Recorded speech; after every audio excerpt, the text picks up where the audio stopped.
Et vous, émission spéciale largement consacrée à la guerre au Moyen-Orient. Avec cette question, pensez-vous, chers auditeurs, que la France va entrer en guerre ou pas? Répondez-nous au 01 80 20 39 21, comme Isabelle que nous avions avant la pause. Comme Isabelle, avant d'aller à Beyrouth, effectivement, parce que nous avons plusieurs témoignages en direct de Beyrouth. Isabelle, vous êtes à Nice et la question qu'on se pose avec vous, c'est est-ce que la France va entrer en guerre ou pas, puisque les Français se posent la question. Et vous dites que je pense qu'on va certainement appuyer, mais pas forcément entrer en guerre. Vous pensez ça, vous?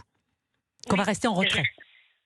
Je pense qu'on va rester en retrait, mais avec Emmanuel Macron, c'est très difficile de savoir. Là, il envoie le porte-avions Charles de Gaulle.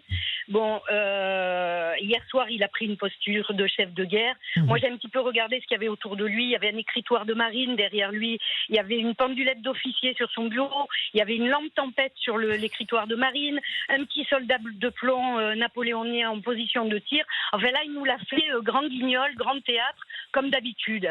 Donc, mais est-ce que vous avez écouté ce qu'il a dit, Isabelle? Parce que tout le monde j'ai écouté, mais on ne comprend rien à ce qu'il raconte, pardon. J'avoue.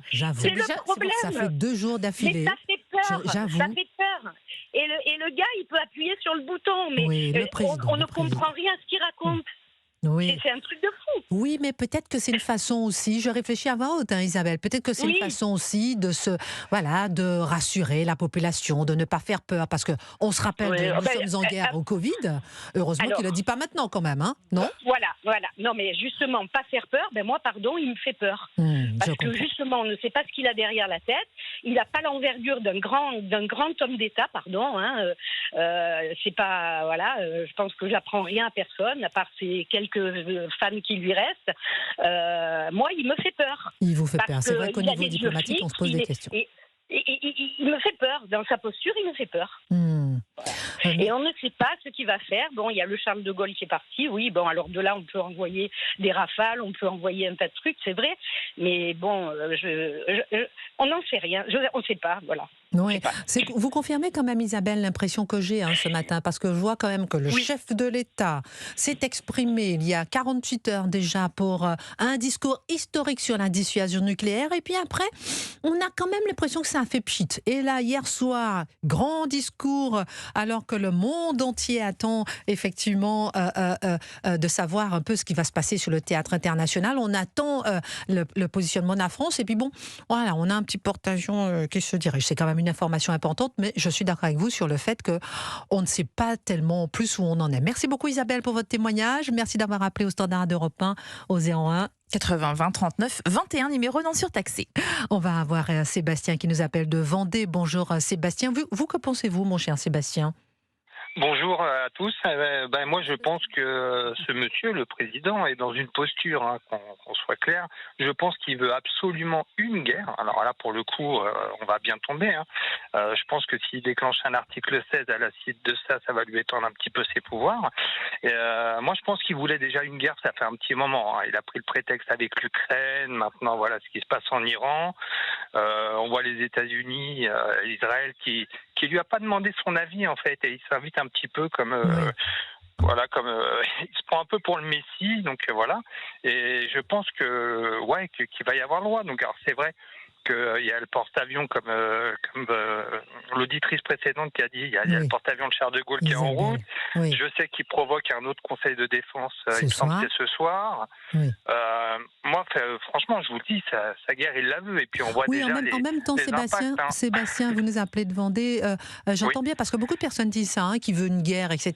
En même temps, il n'a pas non plus saisi l'occasion pour dire, voilà, on entre en guerre. On le sent quand même prudent, non?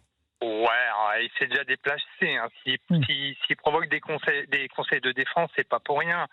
Moi, je vois que la Chine, elle va prendre part au conflit. Si la Chine rentre, on sait qu'il y a ses alliés qui, ils vont la suivre. Et en fait, ça va être un enchaînement. J'espère pas, franchement, en toute honnêteté, je l'espère pas. Mais je pense que ça va être un enchaînement qui va pas être très très bon pour nous.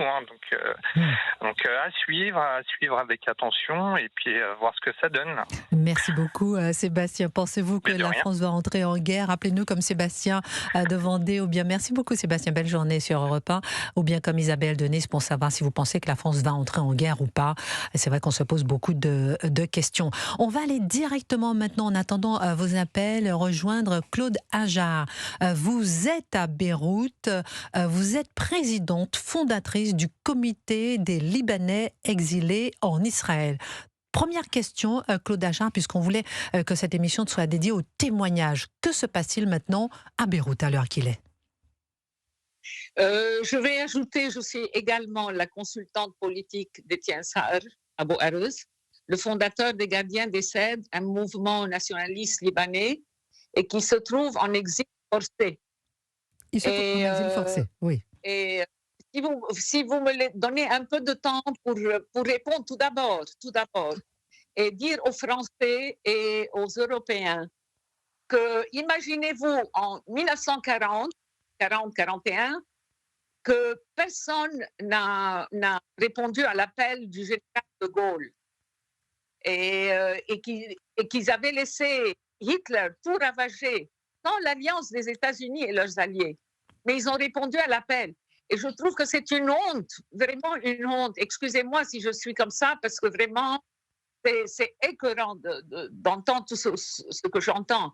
C'est une honte de laisser le peuple iranien tout d'abord se faire massacrer et de ne pas voir l'Europe rejoindre le combat contre le terrorisme et contre la bombe nucléaire qui concerne le monde entier. Ça ne concerne pas seulement les Iraniens, ça ne concerne pas Israël seulement, ça concerne le monde entier. C'est la bombe nucléaire du régime terroriste et criminel de Khomeini, laissant le président Trump et le Premier ministre Netanyahu, qui sont deux héros, mener cette bataille tout seuls. C'est vraiment honteux. Tout comme ils ont laissé le Liban sous l'emprise de leur proxy terroriste Hezbollah et du Hamas, opérant récemment depuis le Liban à partir du camp palestinien d'Ain el-Helwe. Vraiment, c'est... On entend votre cri, Claude Ajar, présidente fondatrice du comité des Libanais exilés en Israël. On est à chaque fois, ils mènent leur guerre. Ça a commencé avec les Palestiniens, puis avec le régime Assad, puis avec les proxys de l'Iran, qui sont le Hezbollah, qui n'est pas libanais, qui est iranien. On laisse tout le monde et on nous a laissés tout seuls. Tout en inventant, comme le président Macron, qui a inventé cette histoire. Il y a l'aile politique qui est légale, parce qu'on leur a conseillé de rentrer dans le Parlement. Qu'est-ce qu'il a inventé comme histoire? Pardon, je n'ai pas compris, Madame Claude Ajar. Qu'est-ce qu'il a inventé comme histoire, Emmanuel Macron? Il a inventé comme histoire, après qu'il leur a dit au Hezbollah de rentrer dans le Parlement libanais, en tant que député, et ça avait commencé avec Obama, qui a détruit le monde entier. Il leur a conseillé de rentrer dans le Parlement, et après, il a commencé à dire cette phrase qui est vraiment un enfant de 5 ans se mettrait à se moquer, à rire et se moquer de lui. Il a dit l'aile politique est légale, du Hezbollah est légale, mais l'aile militaire est terroriste. Qu'est-ce que c'est ça? Claude Ajar, est-ce que vous êtes en train, par exemple, de reprocher là, à Emmanuel Macron de ne pas entrer en guerre pour venir sauver le peuple iranien? Pas sauver le peuple iranien, sauver le peuple français, sauver le peuple américain, sauver le peuple... Donc vous avez envie que la France entre en guerre? Comment? Vous avez envie que la France entre en guerre à vos côtés? Oui, vous ne pouvez pas laisser, ça concerne tout le monde, la bombe nucléaire, les balistiques, ils ont tapé Claude Ajar, on marque une pause, on vous reprend en direct de Beyrouth dans un instant, c'est l'heure du journal sur Europe 1. Restez avec nous, avec l'intensité de votre réaction.